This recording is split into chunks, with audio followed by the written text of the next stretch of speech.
Hi friends, this is Caitlin. Today we're going to be doing some ink blending on die cuts to create this beautiful floral spring card. So I just got my hands on some of the new items from the Honeybee Stamps release. This because stamp and die set are a little bit older, but this is the spring greenery and these beautiful vases. These are new out this last month. And I was just so excited to play with them. I also brought in the new pinstripes and polka dot spring paper pad, as well as my very well loved grain and grunge. And we are going to be using this tone on tone purple. We're going to be using the dots side. You can see I've already done a few projects that you'll see coming up with this paper pad. And then for my back panel, I decided to go with this kind of medium to darker, a little bit distressed gray. That darkest gray was a little bit too severe for the springy look I was going for. So I decided on that medium gray, and now is a great time before we jump in to go ahead and hit that subscribe button if you haven't already. Join our crafty family and you won't miss any of my Friday video uploads showing new crafty inspiration with you. So I am going to trim down that polka dot tone on tone purple to be 3 3/4 by 5. So a 1/2 inch off in either direction. And then I am cutting a regular A2 sized base layer from that gray wooden cardstock. And when I held them up, I liked them, but I decided that I wanted a teeny tiny little thin baby white mat around my polka dot paper. So I am going to be cutting just like, I think it's a 1/16 inch larger.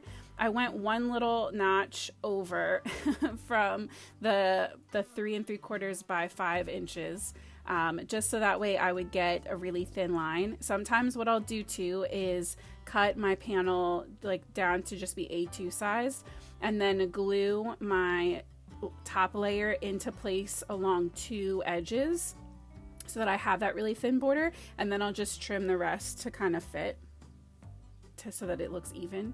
But this time I tried to do it officially with measuring. So this last thing I did to set up my card base was I added some foam tape to the back of my panels, my white matte layer, and that way it would just give it even more separation and definition from that wood grain. And for me, this brought that whole card base together and made it make a lot more sense than just the flat polka dot on top of the wood. So from the spring greenery set, I'm going to be working with this kind of lavender flower and the layers that go on top of it, and that branch that I pulled. So the one that has all of the extra leaves, like 3 leaves coming off of it, I'm not going to use that. We're just using those 2 thinner branches. And from the vase set, I decided to go with the little wooden tray, and then I'm gonna cut 2 of the shorter, rounder vase and 1 of that tall vase to go in the middle. We're gonna do that out of vellum. So this is me kind of just playing with the layout and making sure that everything was gonna kind of fit.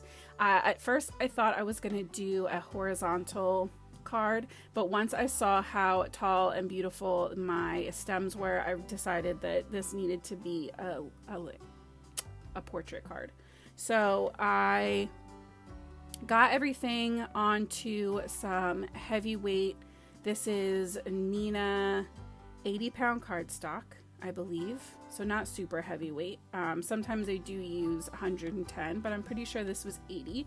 And I'm just going to tape all of my stuff into place. I like using the Spellbinders tape. It is pretty sticky, so just being upfront with you, I do usually tap it onto my pants or my shirt or something first, just to grunge it up a little bit to help take some of that tack away. And I ended up cutting just 1 panel of that wooden piece, and then I started with only 2 of my branch, but at the end I'll add in a 3rd, and then 3 of my flowers, and then 3 of each of those layers that go on the flower. So I also cut out, as I said before, those vases, 2 of the shorter round one and 1 of the taller one from just regular plain vellum. And I love the like frosted glass look effect that this gives to the card when everything is done. I do have some of the other Lovely Layers die sets from Honeybee Stamps, and sometimes they can be a little meticulous, a little intense, but this one was so easy to put together. So if you are a little bit nervous about using one of these, this spring greenery set is a perfect thing to start with or add into your collection because it is not a lot of work. So I started out with ink blending using my Distress Oxide inks, and for that little wooden one I used Lost Shadow and Hickory Smoke. And then I went in for all of my greenery. I'm using the same combination, which is the Twisted Citron and Rustic Wilderness. I just thought that the Distress Oxides would be really beautiful to kind of blend and give that softer, almost kind of pastel finish because they have the oxide in them. We are not going to be activating that or, adding water or anything, but I just really like how soft these are in my brain compared to the regular Distress inks, which tend to be a little more intense. And I still wanted that soft kind of spring look. So you can see for that one, lavender branch, I am not taking my ink the whole way down. I started out doing that to 2, but then I realized that I only needed 1 because my center one that's in that tall, long vase is not going to have that center flower part in it. So you'll see in a second, I go back and color that part in. Now for my florals, for the top layer, I went in with the Seedless Preserves for a little bit of a pink punch to my purple. And I did that for the little middle sections too. This is when I'm going to realize that I had 2 of those and I was going to need to shade in 1 more of my stems. And then for the base part of my flowers, I'm going in with a Villainous Potion. That way you get that little bit of shadow underneath. And when I layer these up, I generally like to offset my top layer just a little bit. So you'll see some of this darker purple peeking out from the side as well. But that is just an option that you have. You could 100% just line these up directly one on top of the other, and you wouldn't get as much of that darker purple showing. So I am going to start assembling all of my pieces. Like I said, these go together so easily. They just line up. And like I said, I offset mine just a touch so you can see that little pop of color underneath. This is when I go in and color in that stem, adding in the purple and then some extra of the Twisted Citron and the Rustic Wilderness. And I will end up going back and adding in a 3rd one of those leafy branches as well, colored up the exact same way, just so that each vase or vase got one of those and a flower in it. So I used my embellishment wand to pick up the smaller flowers to put them into place and just used my fingers to do the larger branches. But yeah, this is super easy. I have also been working on another project for scrapbookpal.com using some of the other items, but that will be coming out on their YouTube channel on Monday, April 10th. So if you would like to see my take on some of the other Lovely Layers die sets from Honeybee, make sure that you go check out their video next week. And yeah, so I'm jumping into that because sentiment set. So I stamped out the large because in the Hickory Smoke so that it will tie in that gray in one more place. And I am also going in to stamp the I Love You, which is from that same little stamp set. And I'm using also Hickory Smoke again. And what I'm going to do is use the coordinating die. It's the kind of base shadow, so it doesn't have all of the extra detailing on it, and it's not the one that just cuts out the word. It's the middle one from the die set. So that's going to fit right under our shelf, and then I'm just going to use my Fiskars wire trimmer to cut out the I Love You, and that's going to get tucked right underneath it because the B and the S kind of give you that little space underneath. And I did have an interesting time trying to figure out how I was going to line all of this up. So I lined everything together and then kind of tried to tuck and place all of my stuff, and I realized really quickly that it was going to be a mess if I tried to keep doing it this way. So I got one flower base kind of in place using this method, and then I decided to kind of help myself and attach all of my vases to the shelf so that everything wouldn't be shifting around so much, because I knew that's what I was going to do with the vases anyway, so that you wouldn't see the glue. So why fight to hold all of your little bits in place, right? It just didn't make any sense. So I moved that floral out of the way. I tucked in that branch first. Then I trimmed off a little bit of the bottom stem, and instead of just getting rid of it, I ended up gluing it to the back.